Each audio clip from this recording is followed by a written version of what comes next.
Hi, this is Optimus Futures, and we're back with our weekly roundup of key futures markets for our viewers. As always, we will be starting off with the S&P 500 E-mini futures market. This is a market that pretty much behaved as per our expectations last week.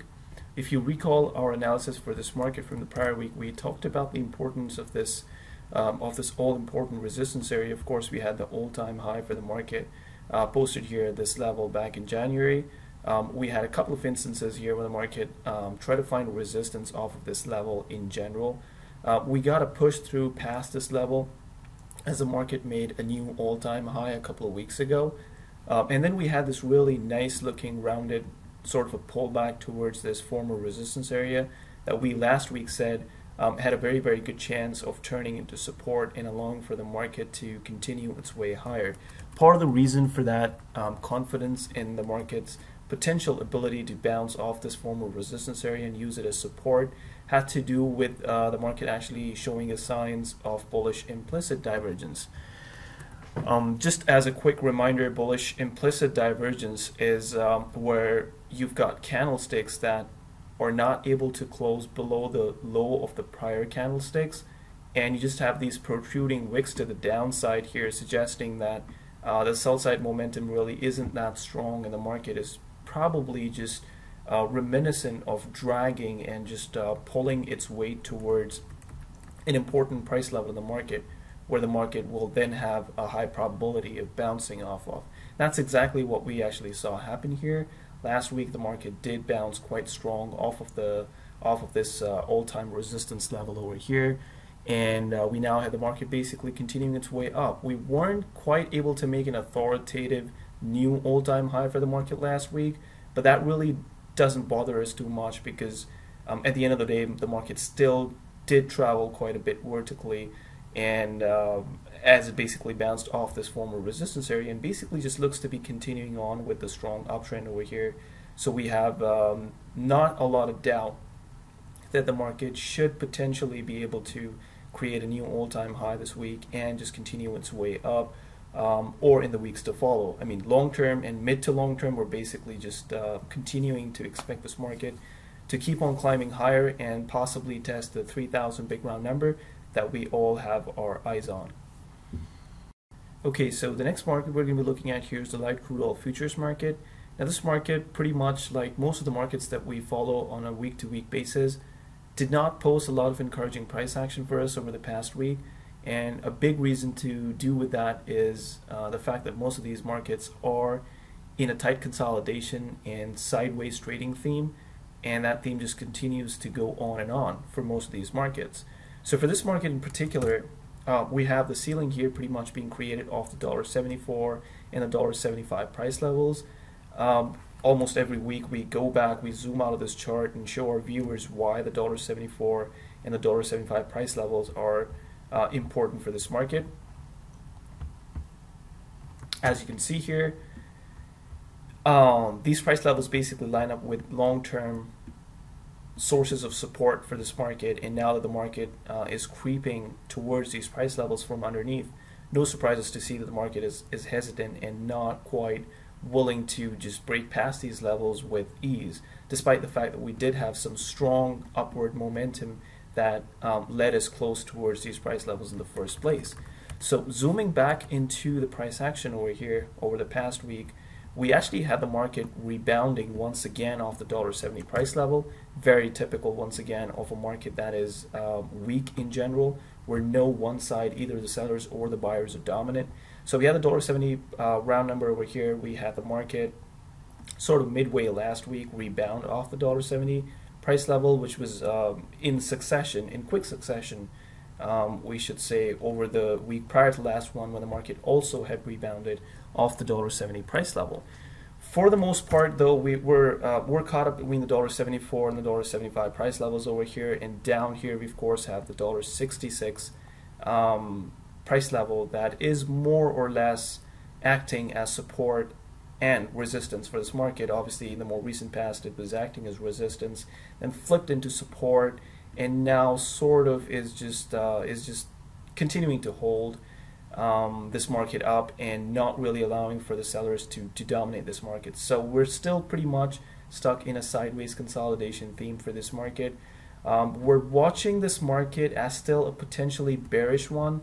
We like the fact that the market seems to be rounding up on just underneath these important $1.74 and $1.75 price levels over here. And long term, we're still possibly more excited about a move towards the downside, an eventual move towards the downside. The market probably pulling back, holding as resistance to some of these important horizontal support and resistance levels, and then just continuing its way down. That would be a little bit less surprising for us, given the importance of the $1.74 and the $1.75 price levels, and just the theme that we're seeing here, how the market just seems hesitant and not very interested in trying to test or retest the $1.74, the $1.75 price levels, once again, which is to be expected given the strength of these levels. So we're still mid to long term bearish for this market, but for now we're just continuing to see this market sort of stuck between majorly the $1.66 and the $1.74, $1.75 price levels, as well as some short to medium term support and resistance levels within these two zones that we identified here. Once again, very typical of a sideways trading market. And we just expect that theme to continue until we see some dominant price action that leads us either past the $1.66 level and, to our surprise, possibly even beyond the $1.74, $1.75 level to continue on with this upward theme over here. But so far, the price action that we see for this market, we're still pretty bearish for this market over the long term. Okay, so the next market we're going to be looking at here is the Euro currency futures market. This is another market that's been a bit of a disappointment for us, again, over the past week as well. This is a market that's basically stuck at the 1.16 major round number here. We've previously had price trying to attempt to break this level towards the downside. The market did rebound sort of off the 1.14 round number, and the market was able to penetrate once again above the 1.16 level, and since then it's been sort of oscillating up and down at the 1.16 level, not really authoritatively moving past this level to sustain a move either towards the upside or the downside. Of course, towards the upside, we have all of this resistance coming in from this former wedge pattern that the market had. We actually still have this descending trend line. Actually, I should just throw in the descending trend line here. That is still very valid for this market. We've had multiple tests where the market tried to sort of break this descending trend line, haven't been able to do that. On Friday again last week, the market tested this descending trend line, wasn't able to break past, and on Friday the market did close strongly bearish. And once again, for the third week in a row, we should say, pretty much around the 1.16 horizontal support and resistance level, that continues to be the pivot point for the more recent price action for this market. So we just expect this to continue really going forward into this week, given that the market is pretty much at the 1.16 level.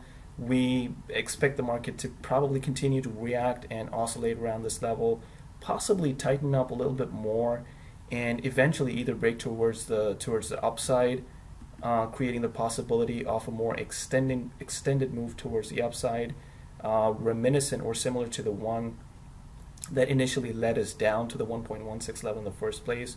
Or we could possibly see the market breaking all of these lows over here, tucked just underneath the 1.16 round number.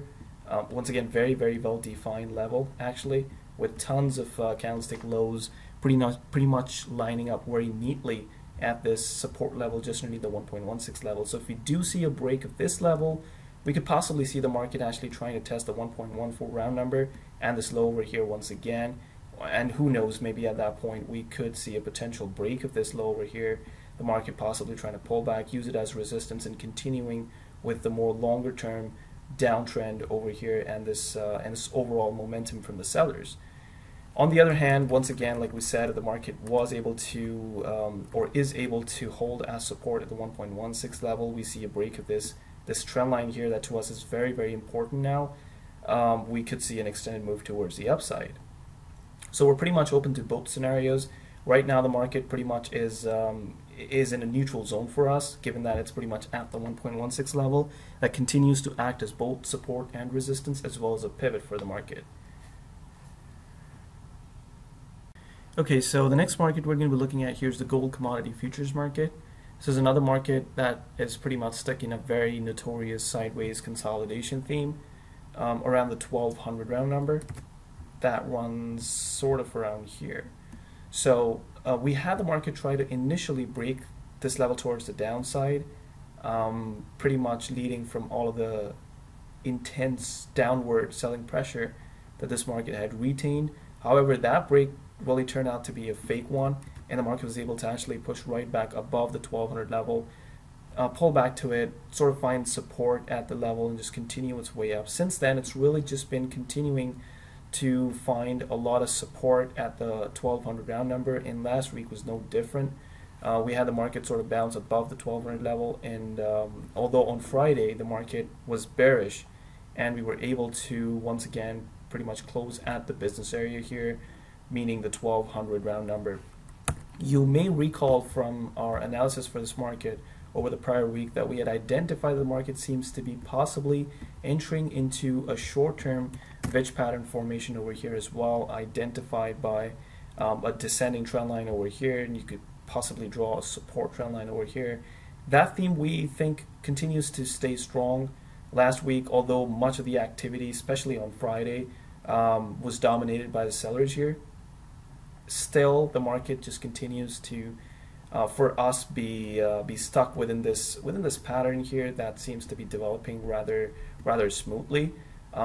Although once again with the 1200 round number over here, it will be very interesting to see if the market can actually break not just the $1,200 round number, but also this rising support trend line, so as to break this wedge pattern formation possibly this week or in the coming weeks, and be able to basically gather or muster the momentum that it needs from the sellers to possibly take the market lower and continue on with the longer term downtrend theme that this market has been displaying over the past several months. So far though, we still have the market, like we said, pretty much stuck in a very tight consolidation phase over here, just above and around the 1200 round number, and that theme, really just continues to be strong at the moment. Although just a strong close at the 1200 level on Friday could make for an interesting development for this market in the earlier sessions this week, if the market is able to break towards the downside and sustain that hold, in the sense that the market is able to use the 1200 level over here as resistance and allow for the market to push lower, possibly to test this this low over here, this swing low over here around the 1160 price level. Okay, so finally we look at the 10-year Treasury note futures market. This is a market that for the past several weeks has been very sedate and boring to follow, majorly because once again it's been stuck in a very sideways theme.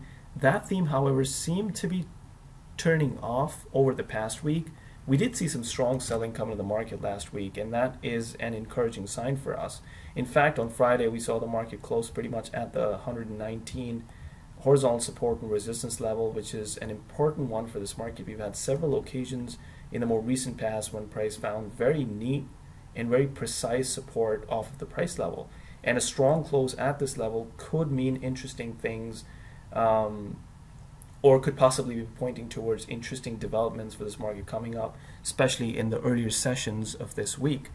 If we see the market just continuing on with this downward pressure, we see a strong close underneath the 119 level, possibly a quick push once again towards the 119 level, where the market would hold as resistance and just continue its way down. That would be very much in line with the more longer term downtrend theme that this market has been displaying over the past several months. However, we're still not confident that this market is past this entire consolidation phase. Like we said, we'd like to see a strong period of trading activity that takes us past all these levels in here that seem to be holding price up currently, to be able to think that this market is primed already to make an extended move that technical traders would adore more than the current price action that we're seeing on this market. But still, just looking at the strong action last week, this is a slightly encouraging sign for us, and we're definitely looking forward to what the market will hold for us this week, especially now that we're pretty much sitting at a very important 119 horizontal support and resistance level over here. If we do rebound off of this level, chances are we could once again find ourselves within this period of consolidation. Otherwise, if we see a break towards the downside, it could mean interesting things, like we said, in relation to where this market can then be expected to go in the coming weeks, in line with the more longer term downtrend theme for this market.